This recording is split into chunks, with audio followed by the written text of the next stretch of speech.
Ever wondered who may have passed away in your home and perhaps continues to lurk within the shadows? The following ghost story has been sent to me, and here goes. I've never lived in a haunted house, but my mother lived near one as a teen. A few doors down from her childhood home lived a family that suffered a terrible tragedy. One night their daughter went to bed complaining of a headache. The next morning she was dead. She'd passed away from an aneurysm.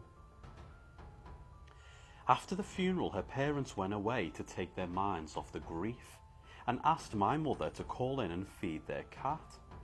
Entering the house, she noticed the basement light was on, illuminating a grand piano. Being passionate about music, Mum couldn't help but go down and take a peek. It was freezing cold down there, but her excitement of seeing such a phenomenal instrument had overcome that. She sat at the piano and began to play when she felt something brush against her ankle. Thinking it was the cat, she moved her legs and carried on. Again the brushing sensation, so this time she looked below, but nothing was there. Unnerved, she got ready to stand up and head back upstairs when she felt cold hands grip her legs tightly. Mum broke free and dashed out of the house in a terrible state. When the parents returned home, they checked in with my mum, having noticed several lights left on and the basement door wide open. Apparently they never did either when leaving the house. Never one to lie, my mum told the couple of her experience and noticed the dad went white. He explained, "I used to play a game with my daughter. When I began playing the piano, she'd crawl underneath the stool and grab my ankles, pushing my feet up and down on the pedals."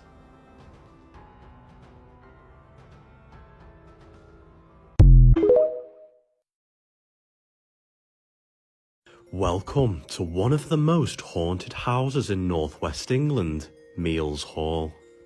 Situated in Churchtown, Southport, but behind large black gates and surrounded by woodland, this building has gained a mysterious yet haunted reputation. The building has been passed down to each generation of family, along with its ghost stories. During the First World War, a wing of the hall was used as a hospital for injured Belgian soldiers. And unsurprisingly, it is this wing of the hall that is said to be the most haunted. Many of the soldiers succumbed to their serious injuries, but have chosen to stay around Meals Hall and haunt the living. The moans of injured men are reported in the dead of night, and bizarrely, bloody bandages surrounded by pools of blood are reported to appear on the floor, but then suddenly vanish. The ghost of one injured soldier in particular is often seen sat on the chair gazing out into the gardens.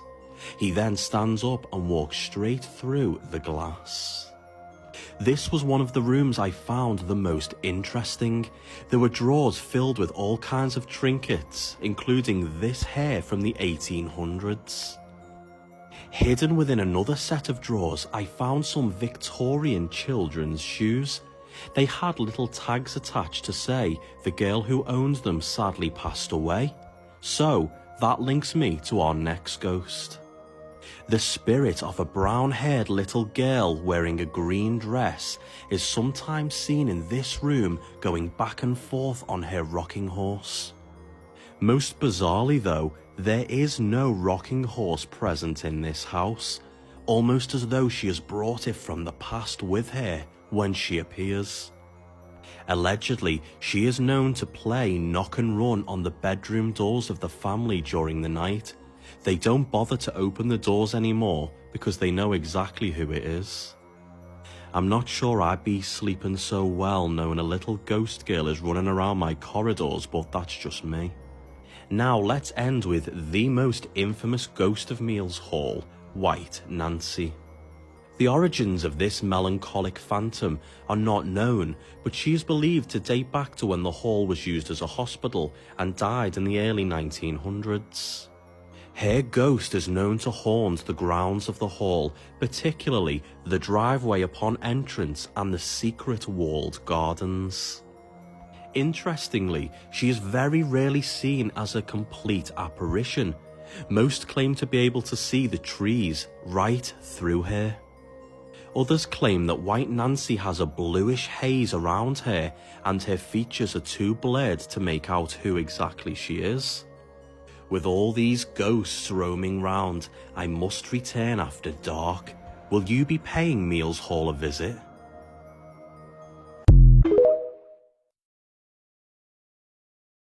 Over 400 years ago in the town of Stratford-upon-Avon, one of the greatest literary writers in history was born, William Shakespeare.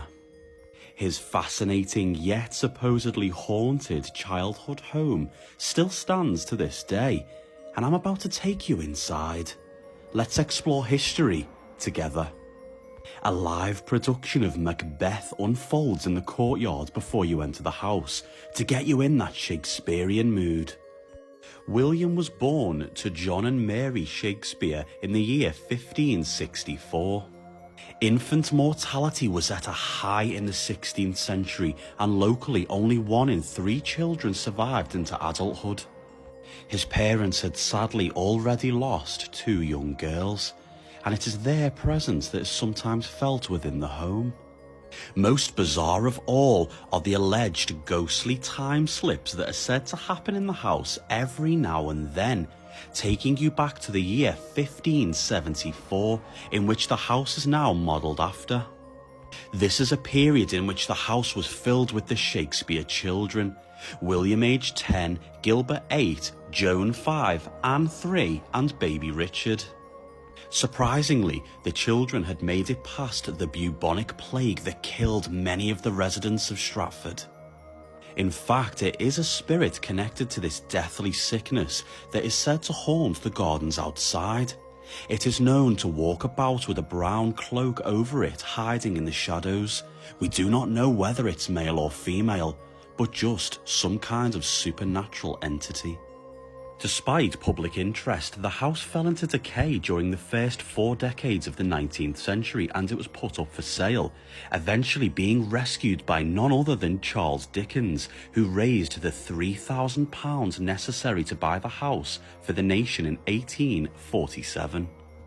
Some claim he's seen the ghost of Shakespeare himself, following his death in the year 1616. The ghostly playwright is alleged to walk up and down these stairs, revisiting his childhood home. Whatever you may believe, a marvellous atmosphere clings to these old beams, and stories are waiting to be told, many written by the best playwright in history. Having been not only a family home but an inn and a butcher's to the people of Stratford over the years, these walls have many more tales to be uncovered.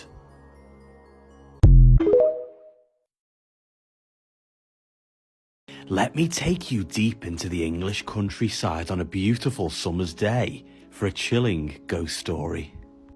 Just over a mile outside the historic town of Stratford-upon-Avon, also known as the birthplace of William Shakespeare, you'll find the enchanting cottage of his wife, Anne Hathaway.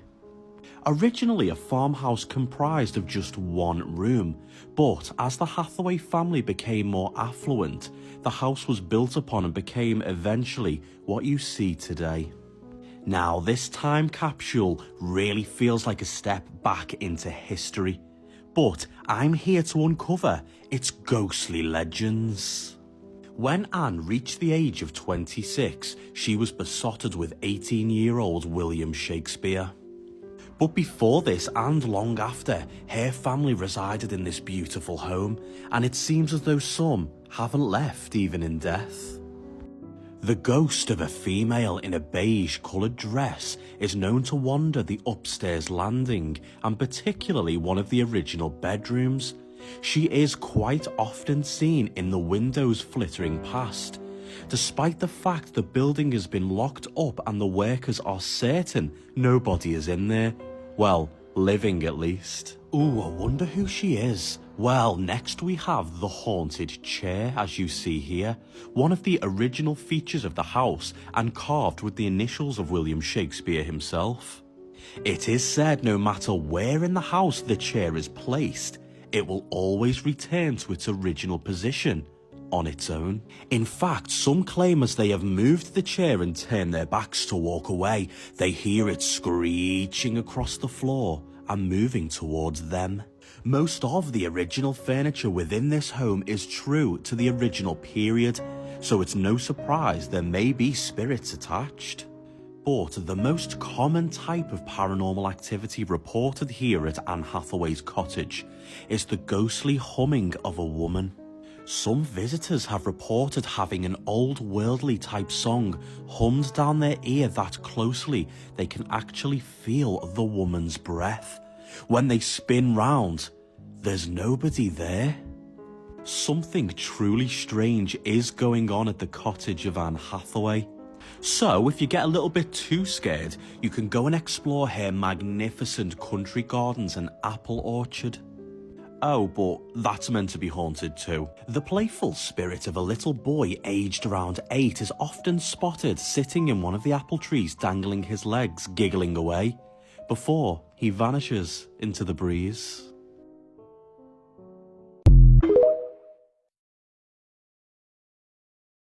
Welcome back to one of the most haunted buildings, not only in Preston but in England. A total of 13 ghosts are said to dwell within Malmesbury Hall, so let's go inside. Watching the footage back from here has left me with chills. First we enter the witchcraft room and, well, just watch.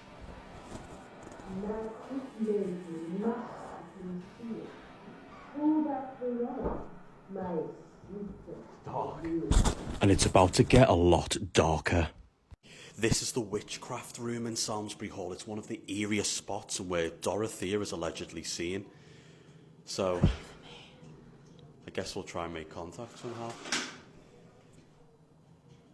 What was that?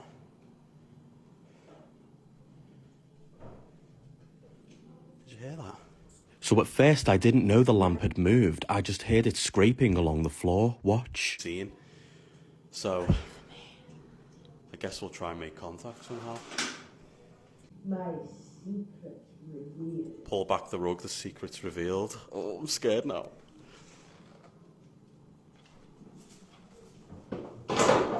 What was that bang? We were both left a little bit shaken up by that. Keep in mind the room was exceptionally dark without my flash. This is the room in which a priest hole was found in one of the walls. The story goes 500 years ago the authorities found him and beheaded him on the spot. A red stain is now said to appear to this day. The ghostly stain on the wall can still be seen here. Apparently, no matter how much the wall is cleaned or repainted, that phantom stain will always come back through. You can just imagine the priests in a time gone by hiding in these small cavities. It's terrifying. There's some strange goings on in here today, and now we're going in probably the scariest room, Dorothea's old bedroom. Wow.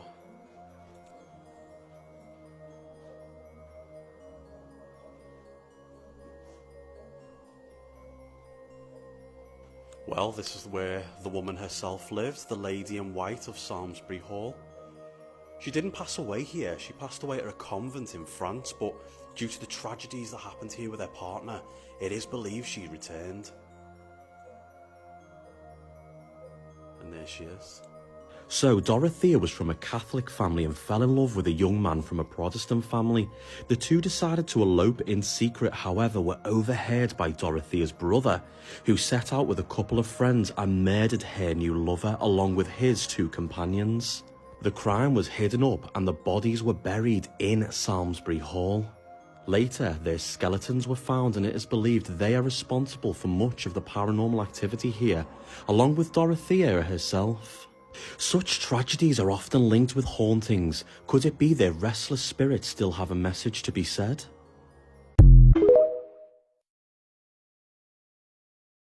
One of my most terrifying and dangerous encounters to date. So I'm investigating Lydiate Hall, and let's start at the end. Fuck! Shit! Whoa, the bricks just fell off the ceiling. I'm fucking off. Whoa, this is too dangerous. For numerous reasons which I will now break down, I will struggle to sleep for weeks after this. As you can see, as I am exploring the ruins, a brick falls from the ceiling and just misses my head. Furthermore, the audio has picked up the screaming of a woman or a child, which I simply did not hear at the time. It was eerily still. I couldn't believe it when I played this back. Now, there are many ghost stories attached here, hence my visit. Lydiate Hall was once a beautiful timber-framed building, similar to Speak Hall, that dates back to the 16th century. The building was known to contain at least 3 priest holes, so they could hide whilst being hunted. Interestingly, the ghost stories associated here began in the 1800s, people claiming a woman in black haunted the woodland surrounding Lydiate Hall and would disappear into its former restroom. Now, this does have historical backup. In the year 1877, a fire broke out at Lydiate Hall in the washroom. Whilst it was extinguished relatively quick, being an oak-timbered building, many of the parts were burned to a crisp, and a woman was killed. Now, as you all know, I'm not a person that scares easily, but being out here on my own in the woodland even prior to the brick falling, there was something very unsettling. Please leave me your thoughts on what on earth you think happened here. Just what is that screaming and why didn't I hear it?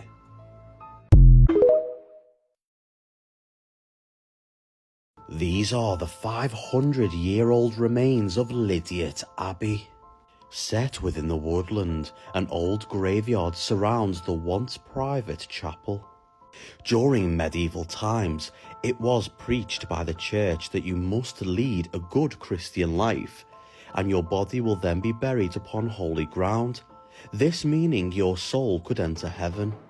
For this reason, it was forbidden to bury witches and criminals upon consecrated ground.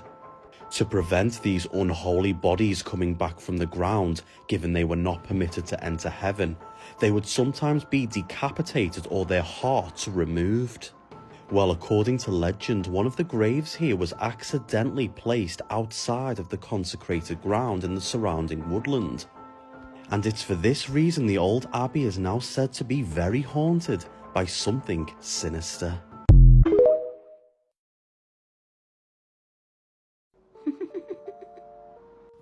Welcome to the very haunted Astley Hall. Situated in Chorley, Lancashire, this impressive building has stood here since the 15th century. Originally built for the Charnock family, it has seen many residents through its doors over the years, some of which have chosen to remain. So you may be wondering why I've entitled it the most haunted house in Lancashire. Well, it's a title it has certainly earned. The most terrifying ghost which has reportedly been seen since the 1800s is that of a headless man. In the year 1825, Lord of the Manor was Robert Townley Parker, who added the south wing which still stands today. One cold winter's night, as he sat by the fireside sipping a glass of port, he heard footsteps approaching down the corridor. He called out, annoyed at having been disturbed by what he thought was the maid, who should have been busying herself preparing his bed. But the footsteps stopped at the door just behind his armchair. After getting no response for a few seconds, he stood up and was confronted by a ghastly phantom. Stood blocking the doorway was the body of a man in 17th century war uniform. Robert instantly knew this was a visitor from beyond the grave, for its head was missing. As he almost stumbled into the fire with shock, the body turned on its heels and headed down the stairs. Ever since, this terrifying ghost is known to haunt Astley Hall, likely having been disturbed by the erection of the south wing, but why, we may never know. The hall has also played host to none other than Oliver Cromwell, who stayed here in the 17th century during the War of Preston. He turned up at the doors one night between battles and demanded a room for the night.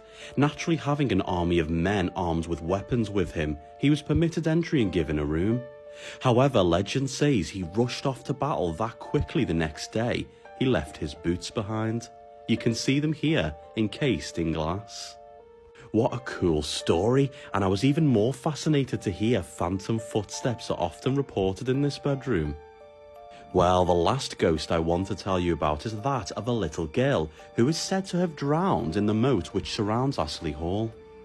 In the 1990s, whilst visiting the hall, a woman claims her coat was pulled from behind, and when she turned round, there was a soaking wet child behind her.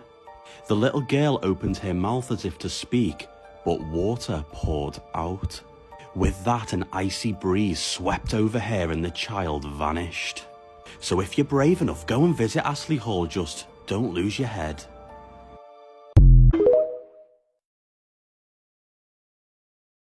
The cursed village of Downham. Welcome to the secret village of Downham in Lancashire, just at the foot of nearby Pendle Hill. Dating back from the 16th century, you'll find no row markings, no telephone wires. It really is a step back in time. But what you might find is the ghost of an executed witch, Alice Nutter. There are several ghosts known to haunt this beautiful yet isolated village, but let's start with its most infamous. It is on this, one of the largest bridges in Downham, that the ghost of Alice is known to haunt. Dressed in her period garments, wearing a bonnet, she looks sad as she walks across the bridge, constantly looking over her shoulder as if fearing the authorities from a time gone by. There is no rhyme or rhythm to this ghost as she appears randomly. Some spot her in the mornings gazing into the waters below, others at night hearing her sobbing from their windows nearby. Did you hear that? So, taking you back to the year 1612, when witch hunting was rife in England, 12 people from the nearby village of Lancashire were accused of witchcraft. Many believe that Alice Nutter was completely innocent of any involvement at all, and to escape authorities, legend has it she fled to the village of Downham and hid in the town hall. However, a wealthy resident discovered that a witch was hiding amongst them and turned her in to authorities. Poor Alice was taken to Lancaster Castle, put on trial and hung as a witch. Many believe her ghost has now returned to the village that once provided sanctuary. The village has been owned by the Ashton family since the 1500s, hence the name of the pub just behind me, the Ashton Arms, which is also home to its own resident ghost. A poltergeist-like entity is known to haunt the fireside seating area, throwing pint glasses off the wall right into the table, and also whispering down unsuspecting ears. Some superstitious folk also attribute this ghost to Alice Nutter, believing she was genuinely a witch, and this demon was conjured by her in life. So, did she leave a curse behind? The ghost is also known to haunt the house next door to the ice cream parlour, a rather strange spirit that is often seen in the flames of a roaring fire in the living room. The face appears to be that of an old man, but who is he? We don't know. I am told the family whom reside inside are debating having the fireplace bricked up for fear of the entity. The face appears to be extremely sinister, taking great pleasure in the fact it is terrifying the occupants. His unknown identity intrigues me all the more and makes me wonder, just what secrets does the haunted village of Downham in Lancashire hold?